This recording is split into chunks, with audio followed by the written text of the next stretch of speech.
Hi, welcome to a special edition of the Robert E. Howard Foundation channel, although we seem to be doing an awful lot of special editions lately. But this one is, we're joining in with Grammaticus Book's event of having people do their 10 favorite comic book covers that they own in their collections. And Ben sent me the email requesting me to join in, and I sent him back and said, most of my comics are in storage. I don't have access to them. And he's told another guy who also had the same problem who had pulps. He said, "Oh, show us your pulps." And I said, "Well, I can show my pulps." And he said, "Great." And then I got to thinking, there's one other person in Howard fandom that I know that has a very great collection of comics and pulps, and that's Jeff Shanks. So welcome, Jeff, thank you for joining in on this. Of course, absolutely. I love this stuff. And yeah, I got one or two things. So we thought what we would do is we will show you our pulps, and Jeff will show you his some of his favorite comics and magazines that he has. And Because pulps. we're a Howard centric channel, it's all going to be Howard centric, what we show Yep. you. And we will also probably, for those of you who don't have any pulps and are thinking about buying pulps, we'll probably talk about grading and care and storage of your pulps as well. Everybody should know about care and storage of comics, but we may get into that Right. too.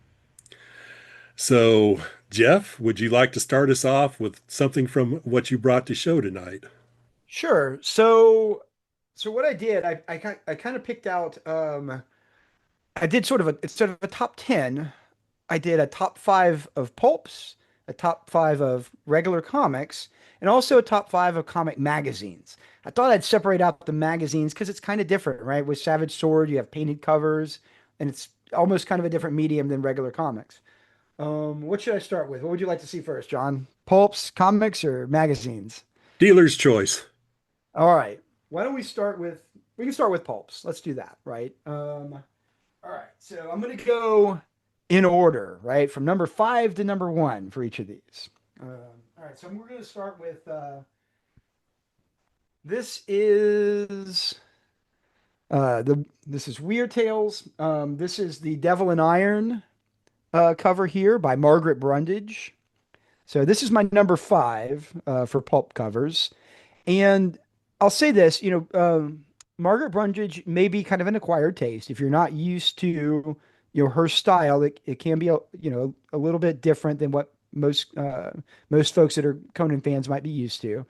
But I love this one because this is one of the best depictions of Conan himself that Brundage did. She did nine Conan covers, but of those nine, only three of them actually depict Conan himself. And this is the only one where he's actually doing something cool. And you've got all the elements here. You got Conan swinging a sword, fighting a giant snake with a damsel in distress there at his feet. It's got all of the elements that you want to see in a Conan story, or that we expect to see. And this is really one of the first covers that kind of shows Conan as Conan, doing Conan stuff. And that's one of the reasons I love this. I also love the black cover, how it really makes the artwork pop. So number five for Pulps. And if I could interrupt you real Yes. quick before you jump to number four, that cover was also very prominently featured in the Robert E. Howard novel and Price movie, The Whole Wide Yes. World, which Yes, it this is going to was. be the 30th anniversary of this year. And uh, if you haven't seen the movie, watch the movie, and you will see that cover in the 100%. movie. Yep. I Do you wonder think? too if that was, I kind of like, I feel like somebody told me one time that was actually a real one and not a prop that they actually used for the movie because, I guess in the 90s they weren't quite as valuable as they are today. I may be mistaken about that, but I seem to remember hearing that story. Don't know if it's true or not. We'll see. I don't, because I know Girasol Collectibles did their Fat Yeah. Pulp facsimile reprints, but I don't Yep. know if they'd started by Not the until the time they were filming. 2000s. Yeah, there was nothing like that at that point. All right, number four. Number four is also Weird Tales from 1936. This is the Heart of Ashurbanipal adaptation, and this cover is by John Allen St. John. If any of you are Edgar Rice Burroughs fans, you may know St. John's artwork from many of the original McClurg covers for a number of the Burroughs first editions. He was a really sort of a devotee of the Brandywine school of illustration and incredible illustrator. And this is the only Howard cover he did. Interestingly enough, he did do several other Weird Tales covers that have Howard stories in them, including the first appearance of Conan. He did the cover of that, but it was for another story, an Otis Adelbert Klein story.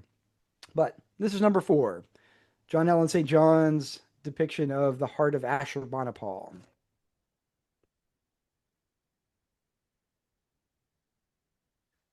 All right, number three, not a Conan story. We've got Spicy Adventures. Again, 1936.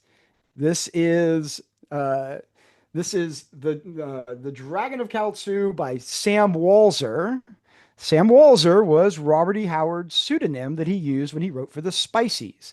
So if you're not familiar with the Spiceys, these are more risque, probably what we call soft porn today. I mean, it's actually pretty tame by modern standards, but for the 1930s, these were the naughty pulps right here that they, kept behind the counter. And this cover is by H.L. Parkhurst, Harry Parkhurst. He was a one of the more popular artists for the Spiceys. There were a number of different spicy titles. There was Spicy Adventure, like this one. There was Spicy Western, Spicy Mystery, and that word "spicy" in the cover was kind of code language. That was kind of a wink, wink, nudge, nudge. That there's some good, naughty stuff in here a little bit. And so, Howard did write several stories for the Spiceys. He used a pen name, though, a pseudonym, to hide his identity when he did that. So, cool. This is Didn't want his mom kind to of a find great out. cover. It's a great, like, this is typical Spicy covers, right? We have a damsel in distress. You got the dude with the hook here. It's not the most politically correct of covers, but it's also this is very typical of the era, right? So very exploitation style stuff. Those are the precursors to the exploitation movies, of the like 70s and 80s and stuff. And All and right. on that cover, because I had to read the Spice. I finally read all of the Spices last year, What did you think of them? and I thought that he really didn't know what he was doing to the last two tales that he wrote, Yeah. Guns of Khartoum and Yeah. Daughters of Feud, where he finally figured out this is how I'm going to be able to write, a spicy. So the Guns of Khartoum, it's basically an El Borak with sex in it. Right. And then Yep. Daughters of Feuds is like, for those of us who are old enough to remember, it's sort of like the old Penthouse letters column of that Penthouse, like, Right. Dear Penthouse, I Exactly. never thought this would happen to me, but Yeah. Right. Exactly. but I was going to All say on right. that cover for the Dragon Yep. of Kalsu, is that on a ship that It that's is. Yes. which Yes. is not in the story at all? Not in the story at all. That's right. Yep. And that's not uncommon. The covers don't always accurately reflect what's in the story. The covers are there to get your attention and get you to buy the magazine, right? All right. So number two. I guess are we on number two now? Yeah, we are. So this is actually a much later pulp. This is from 1952 at the very end of the pulp era. This is Famous Fantastic Mysteries. This is a reprint of Skullface. Skullface originally appeared in Weird Tales in 1929, I believe. Is that right? Yes, I think so. Or I 28. I think forget now. 1930, I think. Is it 30? Yeah. Okay. But it was reprinted in Famous Fantastic Mysteries in 1952. And this cover is by Lawrence Stevens. He usually just signed his name Lawrence, but he was a regular cover artist for Famous Fantastic Mysteries. Just love this depiction of Skullface. This is kind of I think it's an underrated cover, in my opinion. People, when they think of pulps, they think of the earlier stuff. This is right at the end of the pulp era when they started switching to digest format. One of the last true pulps. And I feel like it's worth opening this baby up, even though we're talking about covers here. Um, I think it's worth opening this up and showing the amazing interior artwork by the legendary Virgil Finlay for skull face. It's not everybody gets to see that very often. So anyway, kind of That's cool. gorgeous. Cool stuff. All right, number one for pulp covers.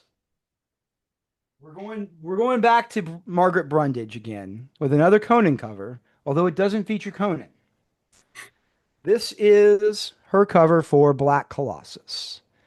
This is, in my opinion, one of Margaret Brundage's best covers overall. We get, uh, you the triangular, composition here. It's just a clean, beautiful, gorgeous cover, and I just love the composition here. I also love it when she does black covers. Really makes them pop.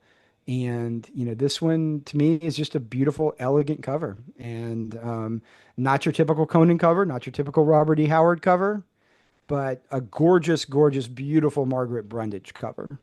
And that's why that's really one of my favorite covers by her. So that's my top five pulps. All All right. Well, I'll start off with my bottom five pulps that right. I have for this. Now, the first pulp that I have is one of the Argosy pulps that has my favorite non Breckenridge Elkin story in it, Riot at Bucksnort, starring Pike Bearfield.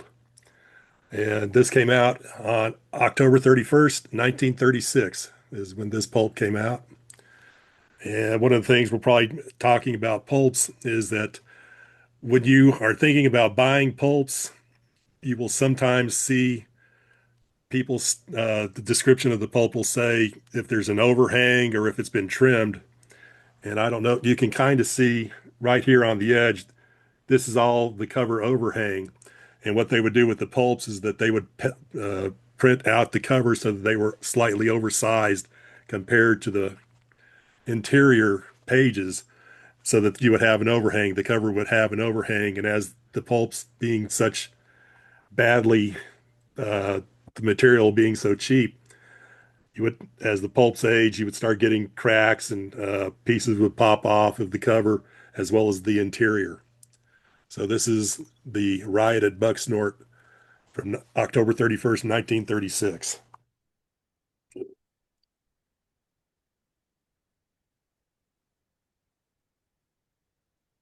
My next pulp that I thought I would show in no particular order was the first appearance of Solomon Nice. Kane. And again, Good call. That was an honorable mention for me. yeah, see, I get Yeah, a slightly better look on there. yeah, You go. that's cool. Yep. Still not focusing. Oh well. But it also has the overhang on it, if, as you can see slightly from the edges there. That is from, I believe, August of 1928.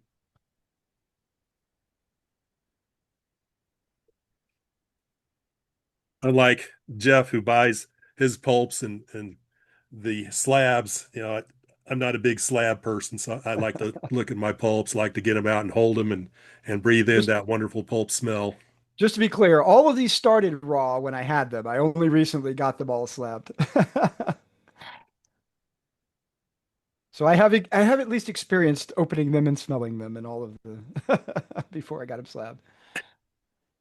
My next pulp is Nice. the pulp that is the contains the first Cull story, the Shadow Kingdom, considered the first official sword and sorcery story.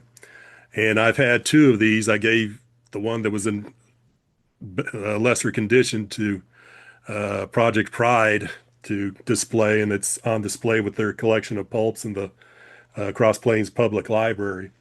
But of the two, I don't know if you've ever seen anything different, Jeff, but of Mhm. the two issues that I bought, the two copies, they were always undersized. And I always thought that they had been trimmed, but apparently for this series, it looks like they were probably just slightly undersized from the other issues that were coming up It around could this be. time. They were I don't that's actually still on my list. That's one of the ones I still need badly, actually. I just got outbid on one on Heritage a couple of months ago. Damn it, I was the underbidder. Um but yeah, that would not be surprising. A lot of times pulps they were irregular. They changed size. They were low budget, disposable fiction at the time, and Weird Tales, although it's greatly revered today, it was not one of the higher end pulps in its heyday, like Argosy or Adventure. My next pulp that I have is the copy of Weird Tales, which contains my favorite Robert E. Howard horror story, Pigeons from Hell. And this one, you can definitely tell that they trimmed the edges of the overhang on the cover, but except for the very top where there is still just a little bit of overhang in the bottom where you can see a little bit of overhang on, but they definitely trimmed the edge. And see if I can it up. So you can see the interior Yeah. artwork. Whoops. Also by Virgil Finlay, one of his early ones, actually. And just absolutely beautiful there. Yep. That was right at the beginning of Finlay's career. One of his first illustrations for Weird Tales. And number six for me, Jeff showed you his double and iron copy of Weird Tales. I will show you the first depiction of Conan on the cover of Weird Tales, There you my go. copy of Queen of the Black Coast. That's a nice one. And I was, before we started, I was telling Jeff that, my job as the night prosecutor for the district attorney's office, when it would be slow down time and early morning hours of the night, nothing was happening. I kind of get online and be looking at eBay to see what was up. And somebody put this Hour of the Dragon, and I believe that was actually Shadows in Zambula, and they did not know what they had. They just put them up, and I actually happened to click on just like minutes after they put them all up for an insanely low price, and I just bought those puppies as quick as I could. But those are my bottom five of the 10. Bottom five. All right, should I switch to comics now, maybe? Your choice, sir. All right, let's do that. I'll do five comics and we can go back to your top five pulps. How's that sound? We'll go back and forth. All right. So let's see. Let's do. All right, we'll do comics here. All right. So my number five, uh, best Robert E. Howard comic cover. We're gonna go with this one. This might surprise some people that I'm going with this one at number five. But there's a reason for it. So this is obviously Conan number one. This is Barry Windsor Smith when he was still early in his career and basically mimicking Jack Kirby, that Marvel House style. And it's I'm not as big of a fan of Barry Smith, early on when he's doing Kirby. I like his much more when his style develops, much more later on. But this is such an iconic cover. It's just it's hard to you got to at least have this in here somewhere. So I've got it at number five. I think there are artistically there's better covers, but this is the icon right here. This is what started the Conan comics right here in 1970. So there we go. Conan number one for number five. All right. Let's see. Number two. This is one that a lot of people may not know about. This is Supernatural Thrillers number three, which is an adaptation of Valley of the Worm. Uh, another, this was a James Allison story that was adapted.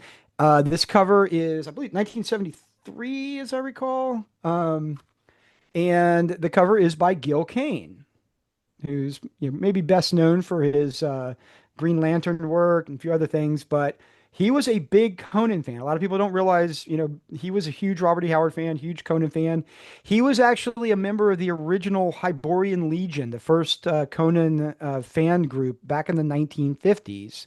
And we actually have some letters where he was trying to, some letters between him and Glenn Lord in the late 50s discussing getting the rights to do a Conan comic book in the late 1950s. It fell through, it didn't happen. But Gil Kane was actually interested in doing a Conan comic in like 1958, 1959. It was already in discussions. He ended up doing some work in the early part of Marvel's Conan run when Barry Smith got too busy and got backed up, and he did a couple of issues in the teens. I think 17 and 18, I think were Gil Kane. If I'm pulling this out of my memory, so you guys may correct me if I'm wrong, but yeah, Gil Kane, big fan. He did his own Sword and Sorcery series, Black Mark, that was reprinted in Savage Tales #1, and it was done as an early paperback, one of the first true graphic novels, at least modern ones. So that's kind of a cool. Got to give Gil Kane some credit. He's kind of an unsung, early Conan artist and Howard artist. All right. For number three, we're going modern here. I got to give some credit to Rob Del Torre for his Conan. This is the first free comic book day issue that relaunched Conan, to a modern audience here with Titan. I love this cover. I love the orange. I love the colors. And I'm really a fan of Rob's work. I have got some original work by him that I got from him. I love the clean lines on this one. Just Conan riding a horse, nothing fancy, but it's spectacular. His anatomy is so good. He does obviously have a lot of Buscema influence. People point that out all the time, but it's much more than that. He actually has a lot of influence from a lot of older like European artists from the 70s and 80s and stuff. And you can really see that if you're familiar with that kind of work. Love Rob's work. So this is number three. We're going modern with this one. The free comic book page. What do you think about De La Torre's, I'm going to call it homage to John Buscema's style of drawing the comics? So I think it's there clearly, right? I think it is not as much as a lot of people. There's more to it than that, and I think he doesn't get enough credit for it, especially when he does. I actually think there's a lot of Hal Foster in his work. And the piece that I got from him is actually more of an architectural piece. It's from when Conan goes back in time and visits Volusia, and it's a two-page spread of Volusia, and it's to me it really reminds me of Hal Foster's Prince Valiant with Byzantium and stuff like that. So he has a lot of other influences besides Buscema. I think Conan fans see the Buscema in his work because it's clearly that's a heavy influence. And they don't see some of the other things, especially he really does have a European style too. He's Spanish. So I like it. At first I also was like, oh, it's a little Buscema-ish, but I also really see what else he's doing with it. And so, I do like it. I really like it. I think he's a fabulous artist. I think in black and white, it's even better. I really like his Savage Sword work in black and white because you can really see his style a little bit more, I think, and more of that European style. All right. Number two. Number two, we're going back to Barry Smith, right? We started with Conan #1 early in Barry's career. One of the cool things about the Barry Smith run on Conan from issues 1 through 24 is seeing him mature as an artist and develop from somebody that was mimicking Kirby, because that was the house style they all had to do, and slowly start to develop his own style, which turns out to be a pre-Raphaelite influenced style. And he becomes incredibly intricate in his detail, almost even overly wrought sometimes, to the point where he was missing deadlines right and left. And that's why they had to bring Gil Kane in at one point to fill in for him. He reaches his style on the Conan run with issue 24, his last one on the series. And this is full blown Barry Smith, with that Raphael, pre-Raphaelite style coming out. Incredible detail, intricate detail. The first Red Sonja cover, it's her second appearance. She appeared first in issue 23. But yeah, this is one, you know, love this cover. It's just chock full of Barry Windsor Smith, full-blown Barry Windsor Smith goodness and all the detail. The color almost doesn't do it justice. When Smith gets into like his full-blown style like this, you really almost want to see it in black and white, like his Red Nails adaptation. But gorgeous cover, number two. Yeah, I do have those three issues with Red Sonja or Sonja, Right, yeah. Hit right. them, but they're in storage, Sonya or I with a would have J, pulled them yes. out. All right, yeah. So for my number one comic cover, this is unfortunate because I can't really show it well. This is a real problem. My good copy of this issue is in storage, but I did happen to have another copy of it here, and for this time we got to have Big John in here somewhere, right? So we're gonna go with Buscema for the number one comic cover, and this is incredibly iconic. This is Conan 100, The Death of Belit. But the version I have is for you old school guys. This is a Whitman 3-pack, still sealed from the late 1970s. And you can see it's issues 98, 99, and 100. And you can see most of you probably know this cover by heart. Conan 100, The Death of Belit. I wish you could see Conan's face because it's got just the incredible anguish on his face. This you're holding the dead body of his lover, Belit. This was a powerful cover. When you were a kid and saw this on the newsstand, it would have blown you away. This was Big John at his peak on Conan with probably what may be his most iconic cover. Something that was almost stolen years later in Crisis with Superman holding a dead Supergirl in his arms. Big John did it first with Conan and Belit. Yeah, there we go. And also a super rare, still sealed 3-pack. Not many of those around. You remember those, John? Yeah, I sure do. I know when I was years ago when I was bagging my comics, I got tired of doing individually, so I would try to put 2 to 3 comics in a bag myself. So, Oh, cool. All right. Should we go to your top five pulps? all right. Well, I have this copy, which doubles one that Jeff already showed us earlier, and this is my copy of the Fire of Ashurbanipal cover by John There you Allen go. St. John. Yep. Good call. Yeah. And this one also has been trimmed both the top and bottom and side edges of the cover.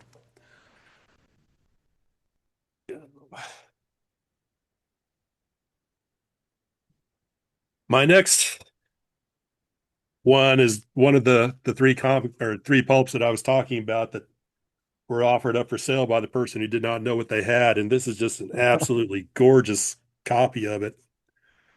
Shadows in Sambula. Yeah, beautiful. And unfortunately, also the cover's been trimmed on this one too. And one of the things that we'll probably get into on care of pulps and comics when we talk to is that a lot of my weird tales, the spine is supposed to be red, and it's faded because whoever originally had these and were keeping these had them where they were exposed to light, so the red sort of fades away and turns to yellow on the spine. So when you're looking at weird tales from the 20s and 30s, check the spines. If you get a red spine, then you know that somebody probably took fairly decent care of that pulp and keeping it out of the sunlight.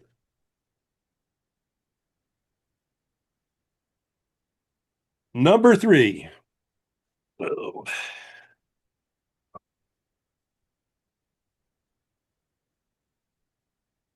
this was one of the ones, again, the third one from that group, Hour of the Dragon. And, again, you can tell that the cover has been trimmed. to get rid of all the overhang and chips coming off. Again, the faded spine, you know, back is in a gorgeous, immaculate condition. Nice. And, the interior pages are, just slightly tan. So, absolutely beautiful copy of the book. Of course, we know Patrice probably has one in pristine condition. He does. Half my collections are Patrice's leavings. It's good leavings to have. Yep. Then I have Oh red yeah. nails. Nice. And again, Margaret Brundage are putting on either naked or half clothed women on the cover to help sell issues. Yep. Again, faded out spine that you see on the edge. Back on this one, still very good condition. And the interior pages, again, very good condition on the interior pages.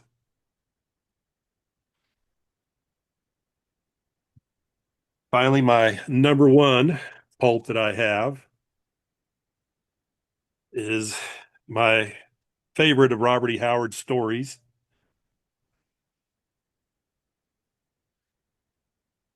Worms of Oh the Earth. yeah. Oh yeah. And again, slight overhang on the bottom, but top and sides have been fairly well trimmed down from any overhang. But again, you know, gorgeous interior Nice. pages on this, very supple. They're not stiff or flaky. And that one's also John Allen St. John, but not a Howard story. Yeah. Yeah. Otis So, Adelbert Klein, yep. Edgar Rice Burroughs knockoff. Yep. Cool. All right. Good choices. All right. The last one's here. I've got my top five comic magazines. All right. So let's start with this. All right. So we're gonna go. Some of these are. I'm gonna go with one of the more recent ones.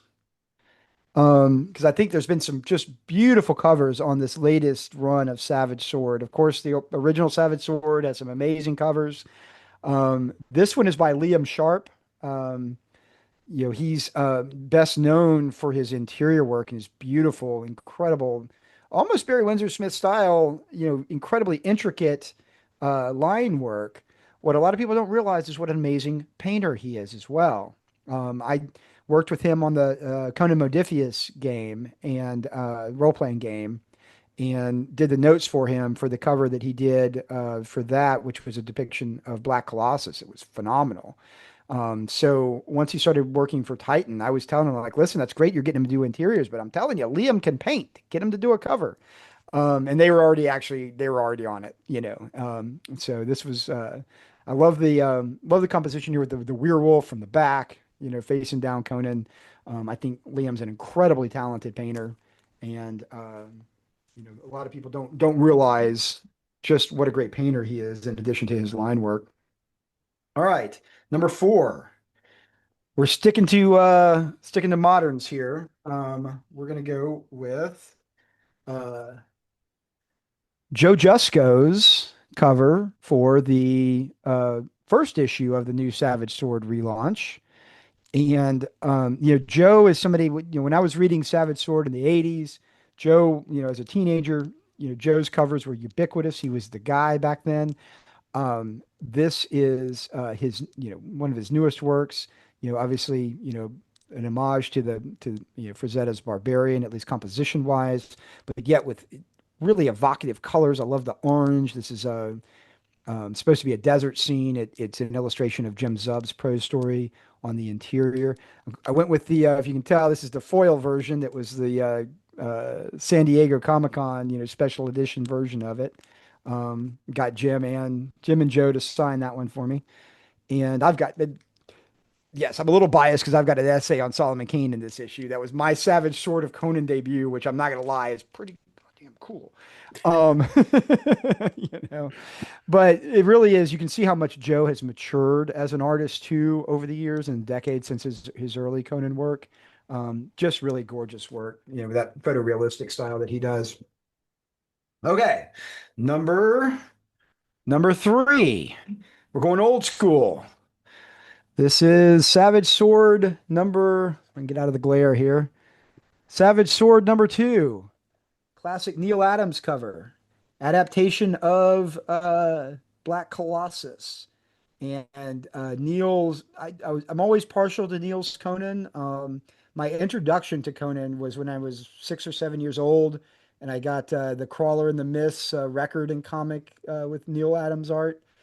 But here he is with a spectacular cover on the early issue of Savage Sword number two. This would be 1974, I believe. So yeah, the great Neil Adams. I'll tell you, I've talked to him at cons many times too. He is never shy about letting you know, rest in peace. I should use the past tense here. He passed away a couple of years ago. He was never shy about letting you know that he's actually the greatest Conan artist of all time. He would tell you that plenty of times. So he was not bashful. All right, we're gonna go with another one here. Another modern one here. This is Adrian Smith's cover of the new Savage Sword number 12. Some of you, may not be a fan of Adrian's stylized, style. I love it. I've been a huge fan of Adrian's ever since he did all of the artwork for the Monolith board game a number of years ago. Just you know, stunning style. Yes, it's a little different. But it's very modern. For that modern take on Conan, I really love Adrian's work. I think he's highly underrated, and I hope to see more covers from him in the future. All right, number one, Comic Magazine. This one's tough to beat. This is Boris Vallejo, Savage Sword number five, A Witch Shall Be Born, the famous crucifixion cover. Um, I will say, I'm not a huge fan of Boris's later work, where he becomes, it's more, bodybuilding style and the photorealism. But his early work, it's earlier in his career. In some ways, it's a lot raw, rougher, but also it's just more gritty, and it has more of a Howardian vibe more than his later cleaner, painted covers. Um, Very big fan of Boris's early work before he kind of took that turn doing the more bodybuilder kind of stuff. Not my cup of tea, but this phenomenal. Love the composition, the skull in the background. Using the X style cross rather than a traditional cross. This is just an iconic cover. Maybe one of the most famous covers from the early Savage Sword run. That's my number one, Boris. Can't have Conan depicted on anything without putting him in on the crucifixion and the tree of woe, and Right. it's one of those iconic things, one of the An great. iconic scenes, yes, yeah, yeah, absolutely. So good they threw it into the Solomon Kane and New Red Sonja movies. So Right. Right. And there's even he probably even got the idea. There's a similar scene in, I believe it's Tarzan the Untamed, where Conan is, or Tarzan rather, he's not crucified, but he's like tied up on a wall or whatever. And he actually bites a vulture as well in that scene in Tarzan the Untamed. But so that's probably where Howard got the idea from. But like Howard, he takes it to a different level and goes darker with it. Takes it to a dark place, even more so than yeah, than his sources of inspiration. all right. Well, I thought for we would start talking a little bit about pulps themselves for people who are suddenly deciding maybe I want to start buying pulps, and what should I be Sure. looking for? How do I grade them? How do I care for them and whatnot? Yep. Uh, I I know you're buying Hmm. slabs, but on your ones that aren't slabs, Right. uh, I I don't. I actually buy very few slabs. Most of my pulps are still raw. Um, I keep them. just like my comics that aren't slabbed, especially my pricier like Golden Age comics, um, I use Gerber halfbacks or fullbacks, just depending for backboards, which are acid free, um, and Mylar, just like with comics. What I've found for pulps is I'll use if you use a smaller comic size backboard. I usually like a silver gold size backboard works with a gold or super gold sized Mylar. And I use MyLights rather than archives. I used to use archives, which are the open top ones, Yeah. but they have a tendency to slice off that overhang if you're not careful, sliding them in and out. So I only use MyLights now, and I will, rather than regular tape, for those of you that aren't using it now, painter's tape. It'll keep keep your mylars closed. If it accidentally snags your book, it won't rip the color off. You won't get a tape pull. So that's my other tip. My question for you, because I've never Yes. fully done this, because I can remember when I started Hmm. buying pulps that reading that at the time, a lot of the experts were saying you don't want to fold, the top over and kind of seal the pulp in the Yeah, bag. it's You not want to leave it nonsense. open. Nah, it's Nonsense. bullshit. Yeah, it's Okay. nonsense. Yeah, because Um, it's not airtight. You don't need to be and if you leave it that open, you get a chance of bugs getting in there, things like that. It's better to, if you fold it over, it's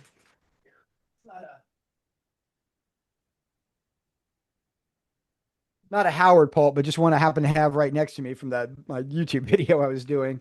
This is gives you an example. This is Amazing Stories, right? It's the first shaver mystery story, right? I remember Lemuria.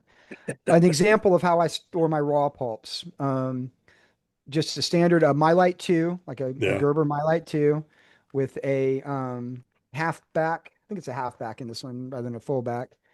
For tape, again, use the painter's tape. So if it sticks to the cover accidentally, no big deal. It peels right off. It's like a post-it.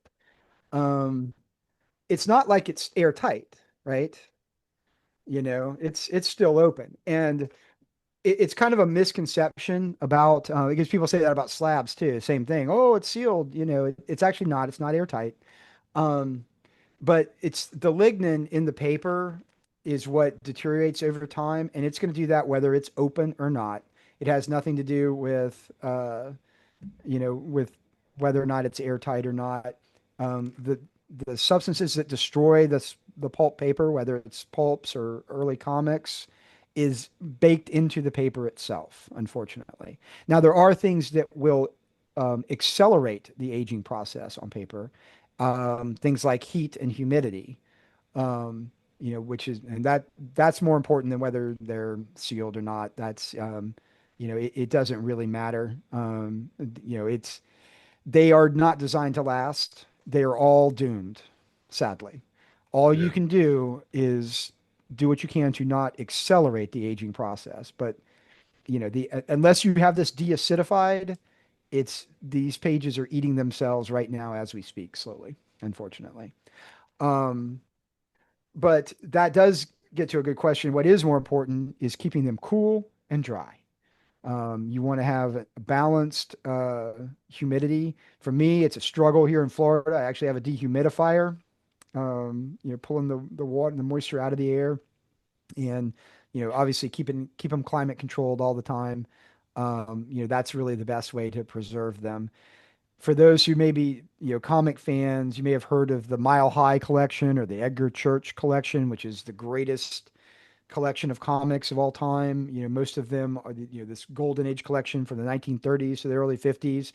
Beautiful, beautiful copies with white pages that are just pristine, and that's because they were stored all stacked in stacks, not even bagged, no bags or boards, just stacked up in a basement, but in Denver, Colorado, which is just the ideal, perfect, cold, dry conditions, for storing old paper like this. So that's really more important, is making sure keeping a low humidity and keeping them nice and cool and in a dark place too. You don't want to expose them to light, as we've seen with the spines. So that's really the best tips for storing. Have you, because I also know that, or I remember that Hmm. some people were even saying to take the acid-free backing boards and slide it inside the book or comic, and that might help delay some of the damage inside of the papers as the It's acid. maybe, and like CGC started when they first started, they would put these sheets of paper inside that would supposedly absorb some of the acid and the off gassing, from the paper. But after about 10 or 15 years of that, and they started looking at it, there was really no difference, and they stopped doing it. I don't think it makes that much difference. It's as long as you have the board in there, it's really more to protect the book from getting bent. But you absolutely 100% want to make sure that the backboard you put in there is acid free, and archival, and same with Mylar. I mean, that's what we use, those, that know me, I have a historic preservation background in archaeology, that these are the same materials that you use for historic documents and maps and things like that. Mylar in particular because it's inert and it's archival. But I do recommend Gerber products rather than going with some of the cheaper substitutes for your higher end collectibles. And I've got not just comics and pulps, but I've got a lot of rare fanzines, things like that are just incredibly fragile. Um, and they're, you know, you've got to use the right materials, especially for stuff. If you put the money into it, um, you should, put a little extra in and make sure you're storing them properly with archival supplies. But like I said, it's just it's still just a race against time. I mean, unfortunately, most of these will be gone in 100 years or 200 years, probably, no matter how well you store them, unfortunately, you know. So we just have to enjoy them while we can. Backing board, shiny side or dull side against the. Shiny side, shiny side. Yes, 100%. Always the shiny side. And if you get half backs, you'll have one side that's shiny and one that's not. If you get full backs, which are a little more expensive and thicker, it doesn't matter. Both sides are acid free. Yeah. And want to talk a little bit about grading, the grading of pulps. So, Grading of pulps is different than grading comics. It's probably a little looser than what most comic collectors might be used to, and it's a little different because it's almost halfway in between the grading scale that's used for comics and the grading scale that's used for books, at least traditionally. CGC getting into the mix it's been a little different. My experience with them is that honestly, they tend to be a little looser in grading than I am, which for pulps, which and they were a little bit hit and miss to start with. I think they've been learning, because that wasn't really their thing. They're used to grading comics, and it is a little different. Um, you don't really go up. They do use all the full comic terms now. Good, very good, fine, very fine. Um, you used to never see no one would ever use near mint for a pulp. You are seeing it now with CGC, and that's only because there are some because of slabbing and the prices now. You're seeing some old school collections come out of the woodwork that are truly near mint pulps. And I'm just blown away by it. Like, wow, I can't believe I thought I got some that are high grades. I've seen some of Patrice's that are incredibly high grade. Um, there's some now that have recently come out of the woodwork, some of these collections, that have obviously, you know, they've been locked up out of sight for decades. And there are some gorgeous pulps that really truly look like they are right off the newsstand. Surprise, and that's just it's stunning to me because it's so hard to keep them in that kind of condition. Getting any pulp with white pages or off-white pages is tough. And it's amazing when you get one. I have a few, and you're just like, holy God, it's like brand new and it's flexible, and like I can just read it, and it's white. That doesn't happen very often. So for most collectors, if you're looking for a nice looking copy, um, something in the very good to fine range is going to probably be your sweet spot. Um, but there are some pulps that are so rare, you just want to have them in any kind of condition you can get. I've still got, my Robert E. Howard pulp collection isn't complete. And some of them are just insanely rare. And I'm just happy to own any copy in any condition just to have it. I've got one of the Strange Detectives, and it's got a big chunk out of it, out of the cover. Like, I don't care. It took me years to find any copy of that, Um, I've got my kills me.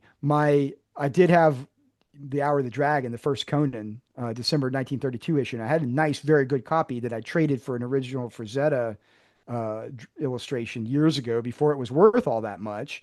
Now it's ridiculously insane, but I did manage to pick up a copy missing the front cover a couple of years ago just to have a filler copy because now I can't afford to replace that one that I traded years ago, Yeah. which kills me, but I'm just happy to have it, and so sometimes you just got to be happy with what you can get. Weird tales are pretty common, um, but they're also getting pricier because they're in high demand. But you can get a nice looking copy, that's in the good to very good or very good range, that are still pretty nice. I'm also a sucker for red spines on Weird Tales. If you can find one, that you'll get the whole range from bright red when they're just perfect to orange to yellow when they're fully faded. And that's because red was one of the colors that often faded back in the day. Let's see if so, and Yeah, I think like yeah, there's a nice red one. This one's a pretty good one here. yeah, But that is a common flaw with Weird Tales is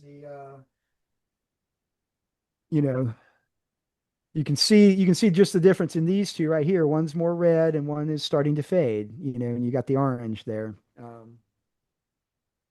That yeah, is something to look out for.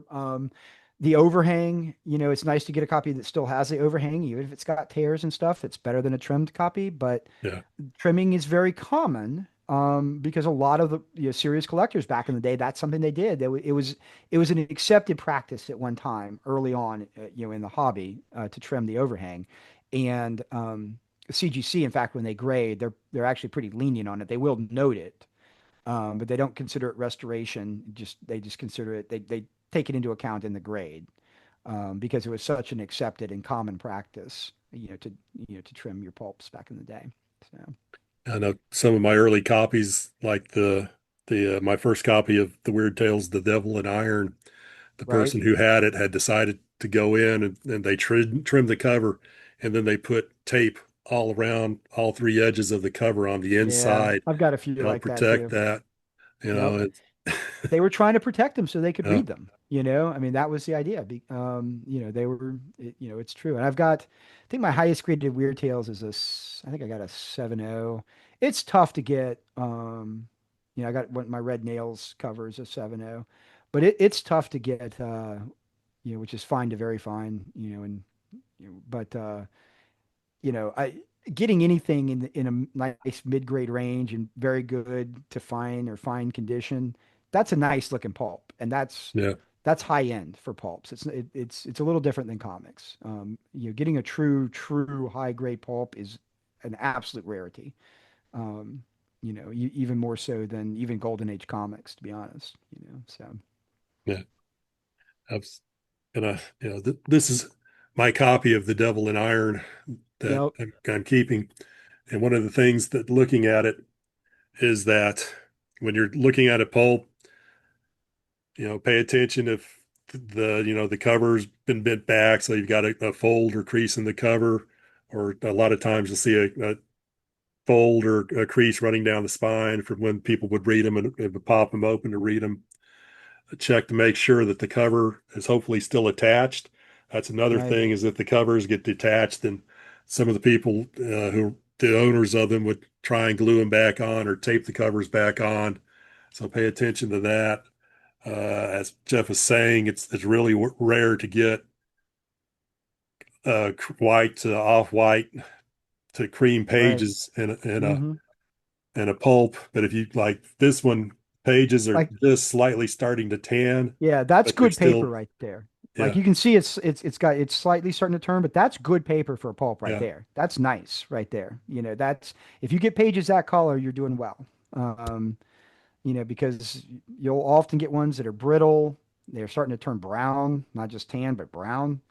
But yeah, the nice like off-white or cream even, that's okay for pulp. You're doing well if you have cream, even cream pages, where for comics, that's looked down yeah. upon a little bit. It's a Yep. kiss of death for comics. Yeah. uh, Maybe not so much for Golden Age, but yeah, Yeah. uh, And we've mentioned these. I've started seeing these. I'm sure they've been up on eBay, but I haven't really been paying attention on eBay till lately when I started buying some other pulps. Uh, you know, the pulp hero pulps. hmm But we mentioned it earlier. Back in about the late 1990s into the 2000s, a company in Canada, the Girasol Collectibles, started right, putting out pulp facsimiles of pulps because under the laws of Canada, they were all public domain, unlike right. here in the United States. So they put out, really nice copies that you can And find. and those are pricey now. When they came Yeah, out, they were $20. And even at the time, I was like, oh, $20 for a pulp reprint. Now, yeah. ones like that, like the like key issues, the Girasol reprints can Well, sell for $100 now. It's crazy, you yeah. know. So generally, they're going to have the Girasol on the inside hmm cover. So, if you're looking at somebody's trying to sell you a pulp and it looks too good to be true, kind of ask if they would take it out of the bag or whatever. And you can Right. check to see if it's a Girasol facsimile replica. But, very beautifully well done, wonderful Yep. things to have. It's a really great way, if you don't have the money to invest, especially in something like the first appearance of Conan, which is a five-figure book now. Um, it's a great way to get the experience of reading a pulp and seeing what it feels like if you can pick up one of the Girasol reprints. Because they did them in much better condition when they originally came out than the actual pulps themselves back in the Yeah, 20s for and sure. 30s, and much higher grade paper, higher grade Right. cover. So Yeah. I know there are some people selling pulp reprints and Weird Tales reprints on eBay now. I got one at one point, and they're not the right size. They're oversized. They're like 8.5 by 11, and they're not great. It made me um, wish the Girasols were still available, but yeah, you know they are out of print now. But you can find them in the aftermarket, and like I said, they're getting pricey now because they're such nice reprints. because I bought a lot of their reprints of the Spider because I think they hmm reprinted the entire Spider series, Yep. and then they reprinted all of the Weird Tales from the first issue up to I want to say sometime Yep. in the mid 19 or late Yeah. 1930s. I've got most of the early Weird Tales Girasol reprints and the large bed sheet, size ones. Yeah, Yeah, I've got most of my early Weird Tales I have as Girasol reprints. Yeah, and well, I think that's pretty much everything we were planning on that's tonight. Do you cool. have anything else you want to throw up?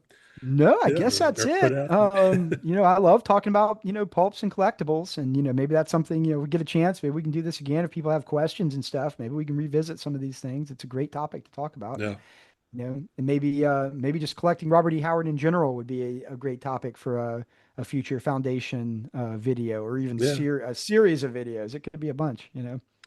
For the people who don't know, years ago on the internet, there used to be a readers, well, not a readers forum, but a discussion group on, I think it was Mhm. Conan.com, Yep. and till they shut that down, and it's now, I think, the home or the swords of Robert E. Howard that you can find on the hmm internet.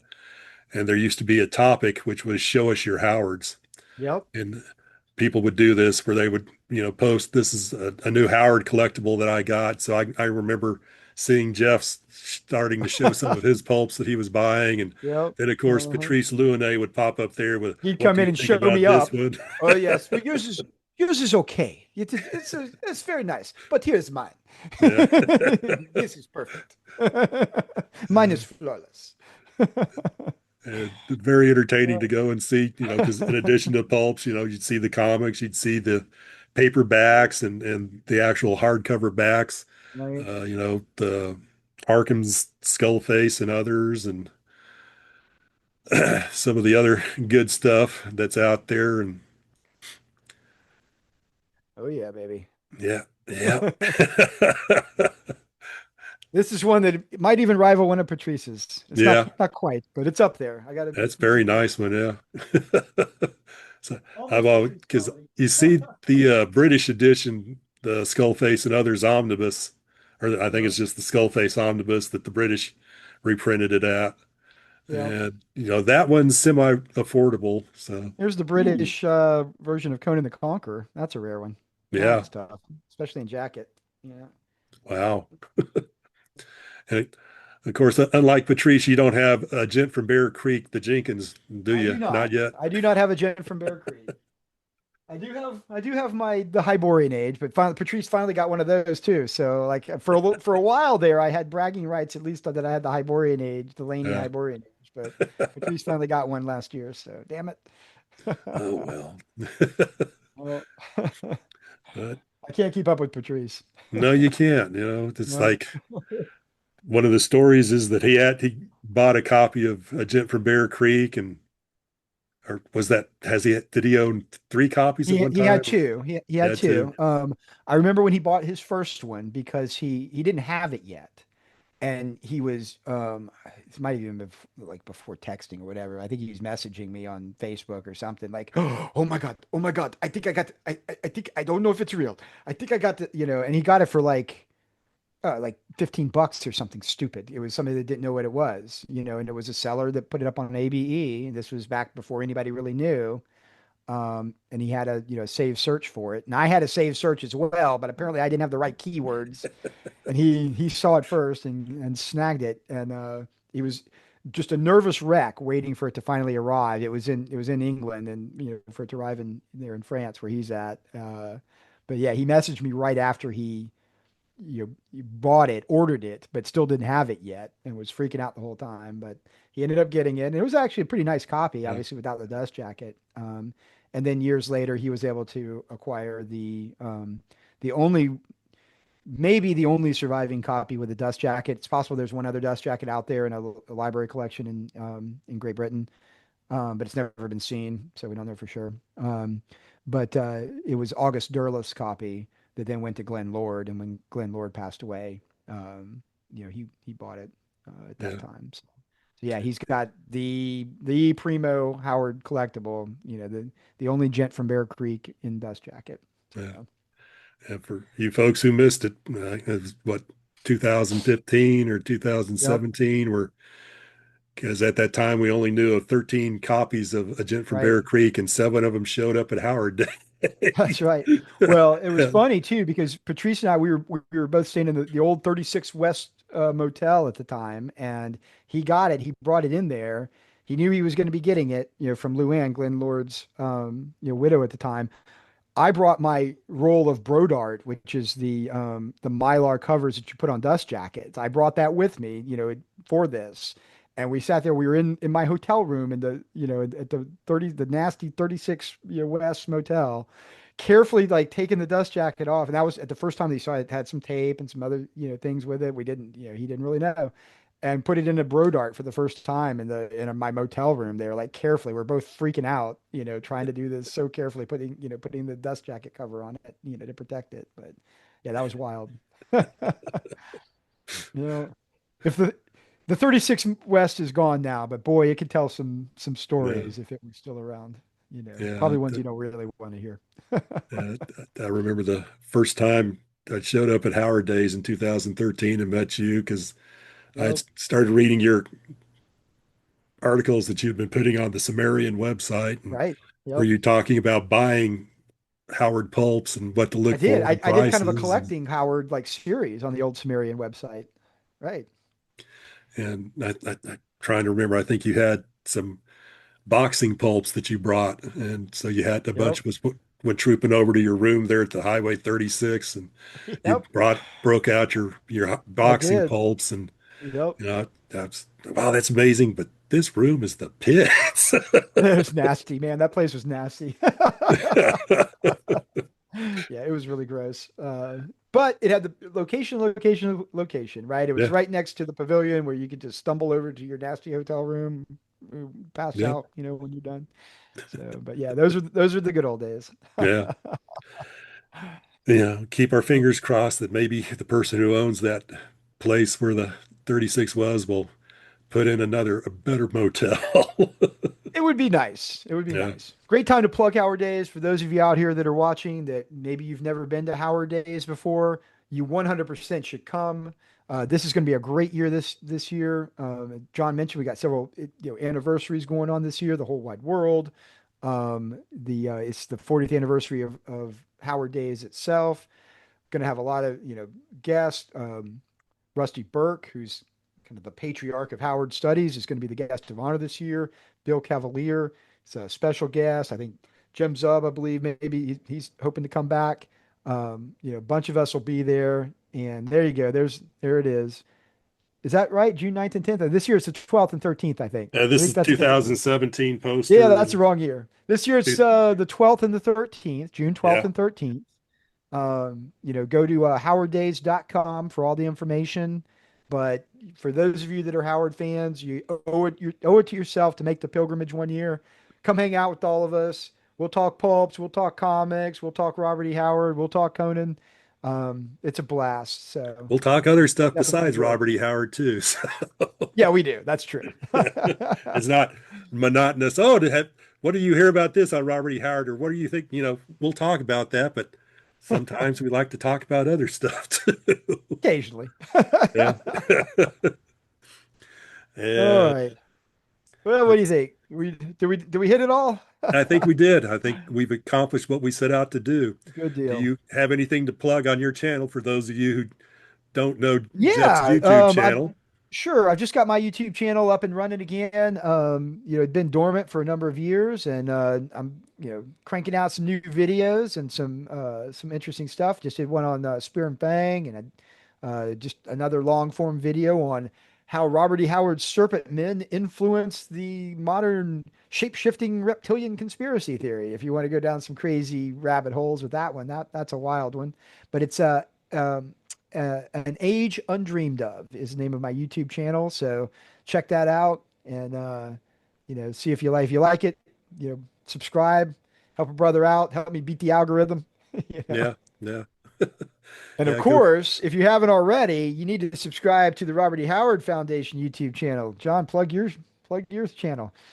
Well, we're doing our best to do all things Howard, and got some upcoming stuff. I'm going to be doing a video later this week with Andrea of Infinite Text, and because she's a pirate maven, we're going to be talking about Robert E. Howard's pirate stories. Nice. Then next week, I got a video to shoot with Mark Finn and Chris Gruber on the boxing stories. We'll do the first volume of the Cool. boxing. Might talk a little about Sailor Costigan. We might not. We're still waiting to talk on that, but we got all sorts of other people lined up to do videos on Howard's work. We're also going to start looking at some of the people that influenced Howard, that Howard influenced, writers, um, and talk about all sorts of things Howard, not just the biggies, Conan, Solomon Kane, and Cull, although we will be getting back to those too. And big thing is that if you don't know about it, but I'm sure if you're watching this channel, you will know about it. We're in the midst of a fundraising effort to repair the Robert E. Howard House there in Cross Plains. Jeff's running point on it for the Robert E. Howard Foundation and Project Pride of Cross Plains. And we are raising money. We just had a magnificent, wonderful, generous donation from the H.P. Lovecraft Historical Society. That's the next video that will be coming out next week, actually, that I talked with them, where they ran a raffle with H.P. Lovecraft fans as well as Robert E. Howard fans, and they raised over $21,000 to contribute. So we now have, I think it's $54,000 to spend on the repairs. And you want to say anything about that, Jeff, as to how much of a help that is? Oh, it's a huge help. We are we're looking at some pretty significant repairs. If you want to know more detail, I recommend going to the Robert E. Howard Foundation YouTube channel. There's several videos there where we go into more in depth about the nature of the repairs that need to be done to the house. But essentially, the whole foundation needs to be replaced. So it's pretty major work. Um, and right now we're looking at somewhere probably around $150,000 needed to do the full repairs. It's significant. A lot of that's because it's not just hiring just any old contractor to go and fix the house. It has to be done to the National Park Service's historic preservation standards because the house is on the National Register of Historic Places, which is incredibly significant, and we don't want to jeopardize that status. So we're looking at several grant opportunities as well as donations. We've applied for a grant with the Texas Trust for Historic Preservation. It's a $50,000 matching grant, which means we have to come up with $50,000, and then the state will match that. We now, thanks to the H.P. Lovecraft Foundation, we've managed to cross that goal of $50,000 for that match, but we still need probably another 50,000, even if we win the grant, and we're not guaranteed to win it. It's very competitive. So we still need your help. Those of you that have donated, thank you. Like for real, like you guys are the best. It's blown me away how much regular fans chipping in whatever they can, and we've already, blown past the $50,000 mark, and that's because of regular fans like you out there, and it's I can't thank you all enough. I'm just absolutely amazed at how everybody has stepped up to the plate to help out here. We do still have a long ways to go. We've made incredible strides, but we've got a long ways to go. We're not across the finish line yet, so we still need your help. We're going to be doing other fundraising. There's going to be other opportunities. I'm sure we'll be coming up with some creative ways, to raise some more funds. So, but if you can, John, you want to give them the address for the page? Yeah, it's the REHFoundation.org. It's forward slash or I've never understood the Slash, difference. one of the slashes, Slash, whichever the right okay. slash is. Slash save hyphen the hyphen REH hyphen museum hyphen. I mean, not Right. no not hyphen, but slash. That will take you directly to the donation There's page. probably a link on the main page there, right? Is there? Yeah, yeah. If you go to Yeah. just Yeah. rehfoundation.org, then there is a link on the page itself. As Jeff said, we're doing stuff for benefit. One of the things that just happened is that longtime Howard, small time press fanzine publisher, book editor maker Dennis McHaney, who does gorgeous stuff. He was a graphics artist uh, for his career, has done beautiful Robert E. Howard books, which are available to buy on Lulu under Dennis McHaney. Has gotten several of some of the more famous Robert E. Howard stories, first or second or third drafts of the stories that he's transcribed and put in the book with the great Gary Gianni, who did the art for the Solomon Kane Wandering Star Del Rey edition. And I forget which one of the three Conan volumes he also did the art for, has come up with new The art. second one. Yeah, Yeah, volume two. called And Brand McMorran and the Brand yeah, McMorran edition as well. the book's called First Passages. There aren't any Conan drafts in it, uh, but we do have several of the others I think that are in there.